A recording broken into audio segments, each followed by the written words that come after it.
تو جس ملک کا تعلیمی نظام وہ UK ایڈ اور US ایڈ پر چلتا ہو اور 70 سال بعد بھی آپ کا تعلیمی نظام مدد پہ اور خیرات پہ اور فنڈز پہ چلتا ہو تو ظاہری بات ہے کہ وہ یرغمال تعلیمی نظام ہوتا ہے نا. تو اصل میں تو یہ سیاسی نظام کی لیک آف ول ہے کہ جس کی وجہ سے آج تک ہمارا تعلیمی نظام ٹھیک نہیں ہو سکا. یہ وہ واحد ادارہ ہے جو پوری قوم کے حقوق کے لیے لڑتا ہے اور اپنے حقوق کی بات نہیں کر سکتا. گورنمنٹس نے ڈیسائیڈ کرنا ہوتا ہے, یہ سسٹمز نے ڈیسائیڈ کرنا ہوتا ہے کہ کیا چیز آپ کے ملک میں آئے گی اور کیا چیز آپ کے ملک میں نہیں ہے. کبھی بھی چیزیں بلیک اینڈ وائٹ نہیں ہوتی, گرے ایریا ہمیشہ ہوتا ہے. سوسائٹی سماج جتنا بھی خراب ہو اس کا مطلب یہ نہیں ہوتا کہ کسی بھی طبقہ کسی بھی شعبہ کے 100% لوگ خراب ہیں. جیسے آپ صلی اللہ علیہ وسلم نے فرمایا نا خطبہ حجۃ الوداع میں کہ جو بات میں نے تمہیں بتائی ہے وہ اگلے بندے تک پہنچا دو. کئی دفعہ سننے والا جو ہوتا ہے وہ سنانے والے سے بہتر ہوتا ہے. کیا اس ملک میں 24 آورس لائسنس دینے کی ضرورت ہے؟ اگر PTV شام کو 5 سے لے کر 8 بجے تک لوگوں کو 12 بجے تک مطمئن کر رہا تھا تو ان کا لائسنس بھی 5 سے 12 بجے تک ہونا چاہیے. ٹیلنٹ تو یہ سامنے آ رہا ہے کہ جگتیں کرنی ہیں, مذاق کرنا ہے, ڈانس کر کے دکھانا ہے, اپنی جو کوئی منہ متھے لگتا ہے اگر بندہ ہے یا بندی ہے تو وہ اپنی خود پسندی کا شکار ہو کے لوگوں کو اسی کام پہ لگائے. اور اس کے بعد یہ ہے کہ آپ نے بس جو اگر واہیاتی کو کرنی ہے تو وہ بھی کر سکتے ہیں. کہ ہر بندے میں ہر طرح کی صلاحیت ہوتی ہے. ایک بندہ ڈاکٹر بھی بن سکتا ہے اور ڈانسر بھی بن سکتا ہے. تو آپ کی سوسائٹی کو ڈانسر چاہیے کہ ڈاکٹر چاہیے؟ ہو سکتا ہے کہ پورا پاکستان ہی ڈانسر بننے کی صلاحیت رکھتا ہو, تو کیا پورے پاکستان کو پھر ناچا بنا دیا جائے؟ تعلیمی نظام کی اصلاح کی بات کی, یہ کون کرے گا؟ دیکھیں کوئی بھی جو سوسائٹی ہوتی ہے وہ آج سے چاہے 100 سال پہلے کی ہو یا آج کی ماڈرن سوسائٹیز اور کنٹمپریری سوسائٹیز ہوں, وہ سسٹمز کے ذریعے چلتی ہیں. اس طرح نہیں ہوتا ہے کہ تعلیمی نظام کے جو اصلاح ہے وہ اکرم سمرو کر دے گا یا ICS کر دے گا یا پنجاب یونیورسٹی کر دے گی. وہ کچھ پارشل چینجز کر سکتے ہیں, نو ڈاؤٹ. ایسا بھی نہیں ہے کہ وہ 100% ڈپینڈنٹ ہوتے ہیں, کچھ کر سکتے ہیں. لیکن اوورآل اسکیم اور اوورآل انوائرمنٹ تو سسٹم بناتا ہے. اب ظاہری بات ہے آپ کا تعلیمی نظام تو یرغمال ہے یا وہ زیر اثر ہے آپ کے سیاسی نظام کے, آپ کے پارلیمنٹ کے قوانین کے, بیوروکریسیز کی, پالیسیز کے اور ان چیزوں کے. تو جس ملک کا تعلیمی نظام وہ UK ایڈ اور US ایڈ پر چلتا ہو اور 70 سال بعد بھی آپ کا تعلیمی نظام مدد پہ اور خیرات پہ اور فنڈز پہ چلتا ہو تو ظاہری بات ہے کہ وہ یرغمال تعلیمی نظام ہوتا ہے نا. تو اسی لیے ضرورت تو اس بات کی ہے کہ یہاں پر حکومتیں اور یہاں کا کاروباری طبقہ اور یہاں کا خوشحال طبقہ اس بات پہ آواز اٹھائے کہ کم از کم ایک شعبہ تو ایسا ہونا چاہیے تعلیم کا کہ جو یرغمال نہ ہو, جو فنڈز کی بنیاد پر چلنے کی بجائے گورنمنٹس کی طرف سے پراپر ایلوکیشن گرانٹڈ کی بنیاد پر چلے. اور ساتھ ہی ساتھ یہ جو ایک نیا دور شروع ہوا ہے پرائیویٹ ایجوکیشن کے نام پر, جو ایک مافیا پورے کا پورا وجود میں آیا ہے, پرائیویٹ کالجز کا, پرائیویٹ یونیورسٹیز کا, پرائیویٹ میڈیکل کالجز کا, جو ایک طوفان آیا پاکستان میں پچھلے 20 سالوں میں, اس کو بھی ظاہری بات ہے اسی سیاسی نظام نے کنٹرول کرنا ہے یا آپ کہیے کہ چلو بیلنس کرنا ہے کم از کم. تو سیاسی نظام کی ذمہ داری ہے, پارلیمنٹ کی ذمہ داری ہے کہ وہ پالیسیز بنائے, تعلیمی پالیسیز بنائے. وزارت تعلیم کی ذمہ داری ہے کہ وہ ایسے لوگوں کو انگیج کرے جو قومی سوچ کے اور اپنے شعبوں کے ماہرین ہیں, کہ وہ اپنے شعبوں کا بہترین قلم بنائیں. لیکن یہ تب ہو سکتا ہے کہ جب آپ کے سیاسی نظام کے اندر یہ ول موجود ہو. ہمارے تو سیاسی نظام بنانے والے لوگ اور پارٹیاں یہ دعویٰ کرتی ہیں کہ کوئی کہتا ہے میں کینیڈا جیسا سسٹم چاہیے, کوئی کہتا ہے میں برطانیہ جیسا سسٹم چاہیے, کوئی کہتا ہے میں امریکہ جیسا سسٹم چاہیے. آپ خود بتائیے کہ برطانیہ, کینیڈا, امریکہ کی ضروریات ہمارے جیسی ہیں. ان کا اس وقت ٹیکنالوجی کا, پالیٹکس کا, سوسائٹی کا, سماج کا یہ والا یعنی چیلنجز ہے جو ہمارے چیلنجز ہیں. تو چیلنجز ڈیفرنٹ ہیں, سوسائٹی ڈیفرنٹ ہے, بیک گراؤنڈ ڈیفرنٹ ہیں, افراد ڈیفرنٹ ہیں, سکلز ڈیفرنٹ ہیں, ٹارگٹس ڈیفرنٹ ہیں. وہاں پر موجود ہیومن ریسورسز کی نیچر اور نیچرل ریسورسز کی چیزیں ڈیفرنٹ ہیں. اور آپ ہانکنا چاہتے ہیں ان کو امریکی اور کینیڈین اور برطانوی ڈنڈے کے ساتھ. تو اصل میں تو یہ سیاسی نظام کی لیک آف ول ہے کہ جس کی وجہ سے آج تک ہمارا تعلیمی نظام ٹھیک نہیں ہو سکا ہے. نعمان صاحب اصل میں یونیورسٹیز کا کام ہوتا ہے چیزوں کو پوائنٹ آؤٹ کرنا, اس پر افراد کی ذہن سازی کرنا, اس پر افراد کو پڑھانا, ان کو ڈسکشن کا موقع دینا, ان کی سوچ کو آزاد کرنا اور مستقبل کے اوپر نگاہ رکھ کے اس کے حوالے سے حکمت عملی کا بنانا. تو بحیثیت طالب علم اور بحیثیت ایک ادنا سے استاد کے جو ICS میں کام کر رہا ہے, ہماری تو یہ کوشش ہے کہ ہم اپنے طلباء کے اندر اس سوچ کو کلٹیویٹ کر سکیں. اب ظاہری بات ہے کہ یہ تو آگے ڈیپینڈ کرتا ہے کہ جس زمین میں بیج ڈالا جا رہا ہے وہ زمین خود کتنی زرخیز ہے. تو یہ تو اب ڈپینڈ کرتا ہے ہماری پبلک کے اوپر، ہمارے اسٹوڈنٹ باڈی کے اوپر، ہماری یونیورسٹیز کے اوپر، ہمارے کاروباری طبقے کے اوپر، ہمارے سیاسی طبقے کے اوپر کہ وہ کس حد تک اس سوچ کو قبول کرتا ہے۔ اگر وہ قبول کر لے گا تو ہو سکتا ہے 5 سال میں سب کچھ ہو جائے، اور اگر وہ قبول نہیں کرے گا تو ہو سکتا ہے 100 سال میں بھی نہ ہو۔ یہاں تو آدم ثانی حضرت نوح علیہ السلام کو 950 سال لگ گئے لوگوں کو یہ سمجھاتے ہوئے کہ اللہ ایک ہے، اور پتہ لگا اپنے گھر میں بھی لوگ نہیں ماننے پہ تیار اور باقی کچھ لوگ مانے، تو جو لوگ مانے وہ بچ گئے، باقی پھر اللہ کے حوالے، آپ کو پتہ ہے کہ کیا ہوا۔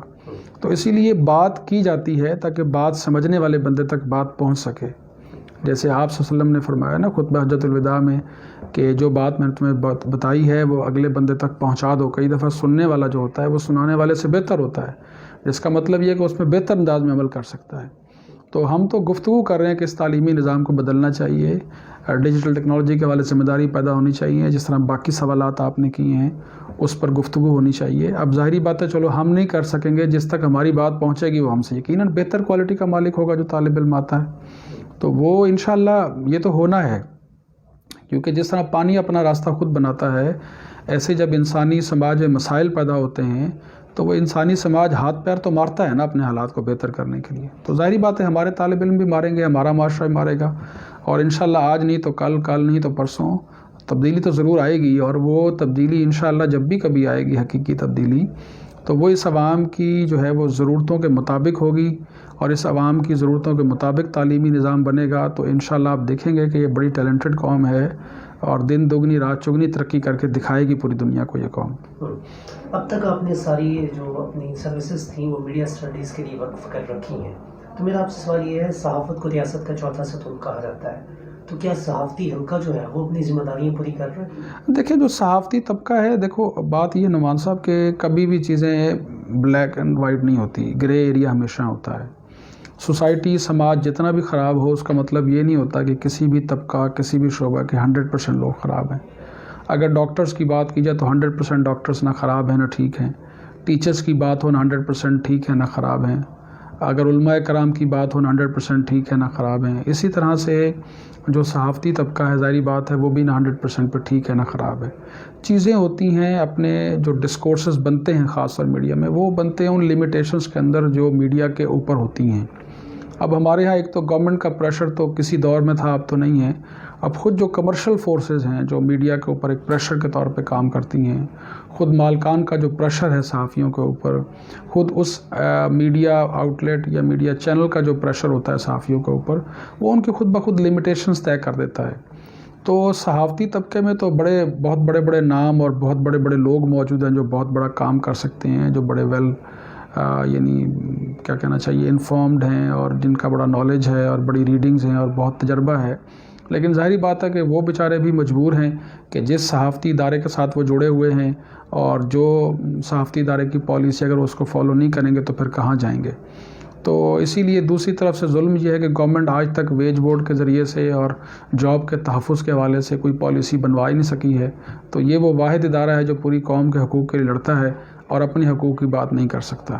تو ظاہری بات ہے ایک صحافی جو ہے وہ انہی لیمیٹیشنز کے اندر رہ کے بات چیت کرتا ہے، اور ذمہ داریاں تو کیا کہیے، بلکہ وہ ذمہ داریوں کی بجائے جو ڈیوٹیز دی جاتی ہیں، ظاہر لفظ ذمہ دار تو بڑا اچھا لفظ ہے، ڈیوٹی کا ترجمہ میں ذمہ دار نہیں سمجھتا ویسے، تو وہ جو ڈیوٹیز بیچارے کو اسائن کی جاتی ہیں میڈیا کی طرف سے یا جس جابز کو اسائن کیا جاتا ہے وہ بیچارہ اس کو پورا کرتا رہتا ہے۔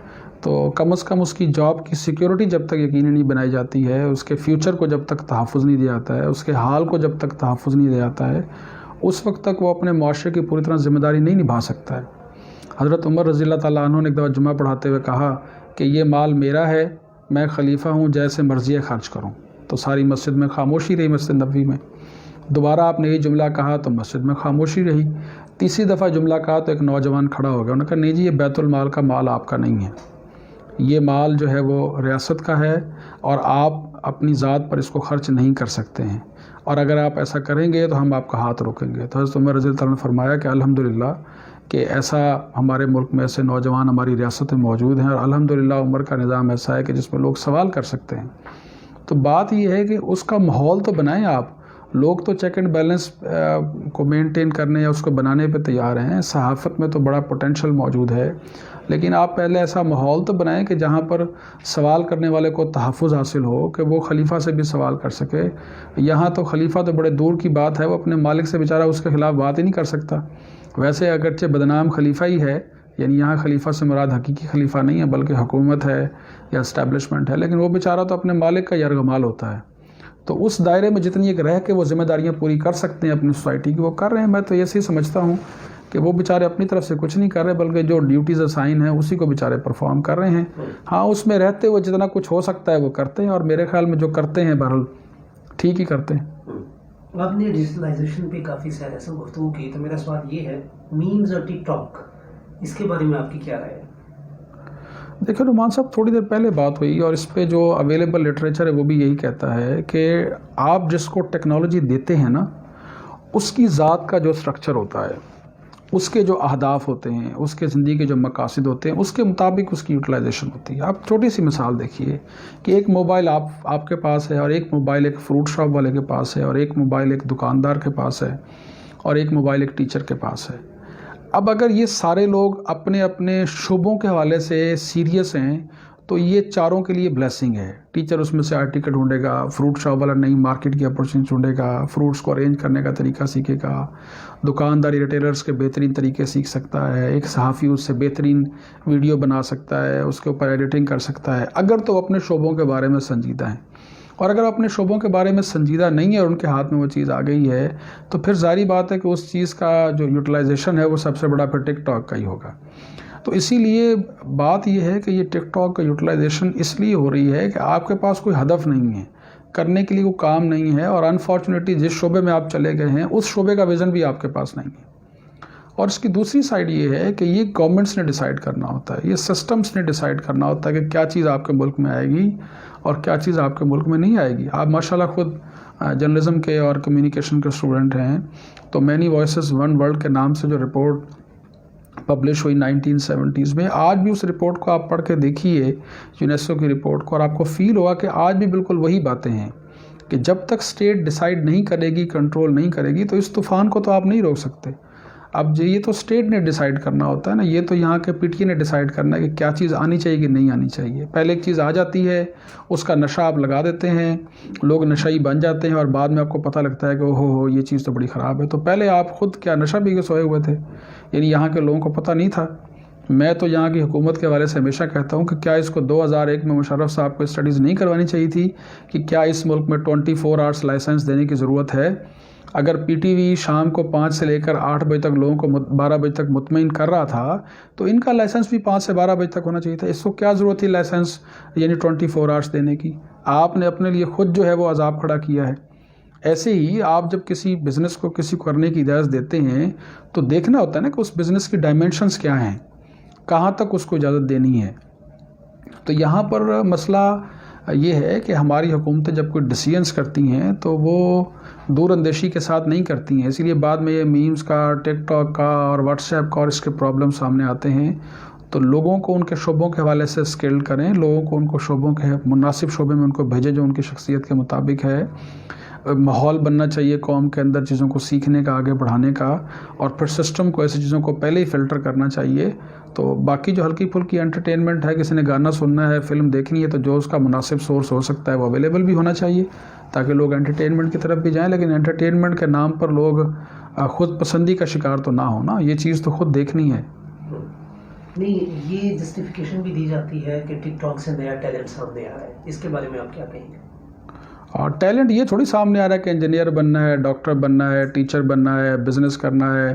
70% اگر ہماری پاپولیشن دیہاتوں میں رہتی ہے تو بہترین فارمر بننا ہے. ٹیلنٹ تو یہ سامنے آ رہا ہے کہ جگتیں کرنی ہیں، مذاق کرنا ہے، ڈانس کر کے دکھانا ہے. اپنی جو کوئی منہ متھے لگتا اگر بندہ ہے یا بندی ہے تو وہ اپنی خود پسندی کا شکار ہو کے لوگوں کو اسی کام پہ لگائے. اور اس کے بعد یہ ہے کہ آپ نے بس جو اگر واہیاتی کو کرنی ہے تو وہ بھی کر سکیں. تو بہرحال ہم نے تو اب یہ دیکھا ہے، وہ خود تو اکاؤنٹ نہیں ہے لیکن لوگوں سے میں پوچھتا رہتا ہوں، تو جس باربر شاپ پہ ہم بال کٹوانے جاتے ہیں اس کے لڑکے بھی جو ہے وہ ٹک ٹاک کے جو ہے وہ گانے ریکارڈ کرتے ہیں. تو ایسی چربا سازی کا نام اگر ٹیلنٹ رکھا ہوا ہے، خود پسندی کا نام ٹیلنٹ رکھا ہوا ہے، فنکاری کا نام ٹیلنٹ رکھا ہوا ہے، تو ٹیلنٹ سامنے آ رہا ہے کہ ٹیلنٹ مار رہے ہیں آپ. کام دیکھیں، ہر بندے میں ہر طرح کی صلاحیت ہوتی ہے. ایک بندہ ڈاکٹر بھی بن سکتا ہے اور ڈانسر بھی بن سکتا ہے. تو آپ کی سوسائٹی کو ڈانسر چاہیے کہ ڈاکٹر چاہیے؟